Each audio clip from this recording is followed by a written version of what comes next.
Saint Martin এবং কুলাউড়া বা মৌলভীবাজারটা খুব গুরুত্বপূর্ণ। এই দুইটা প্লেসের নাম তিনি উল্লেখ করেছিলেন। মজার বিষয় হচ্ছে যে মৌলভীবাজার কুলাউড়া পাহাড়, সেখানে ইউরেনিয়াম রয়েছে। সম্ভবত আমি ভুল না করলে 2012 সালে হিলারি ক্লিন্টন বাংলাদেশে এসেছিলেন। হিলারি ক্লিন্টন বাংলাদেশে এসে তিনি বলেছিলেন যে আমাদের কাছে সেন্ট মার্টিন এবং কুলাউড়া বা মৌলভীবাজারটা খুব গুরুত্বপূর্ণ। এই দুইটা প্লেসের নাম তিনি উল্লেখ করেছিলেন।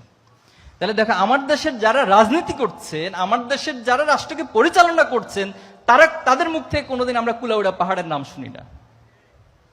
কারণ তাদের তো ওই চিন্তাই নাই। তাদের চিন্তা হচ্ছে কিভাবে এখান থেকে টাকা ট্রান্সফার করবে, কিভাবে করে মানুষকে ধোঁকা দিয়ে, মানুষকে ভুলভাল রাজনীতি করিয়ে তার ক্ষমতার চেয়ার শক্ত করবে এবং সেটাকে ব্যবহার করে সে মানুষকে গোলামির মতো কাজে লাগিয়ে সে সম্পদের পাহাড় গড়বে। এই রাজনীতি হয়েছে এতদিন। এই দেশে সব আছে, সুন্দর একটা বাগান আছে, কিন্তু বাগানের ভালো মালি নেই। এখানে চমৎকার একটা জাহাজ আছে, চমৎকার একটা শিপ আছে, কিন্তু সে শিপ চালানোর মতো ভালো নাবিক নেই। তাহলে সেই নাবিক, সেই মালিক এই বিশ্ববিদ্যালয়ে যারা পড়ছে তাদেরকে তৈরি হতে হবে।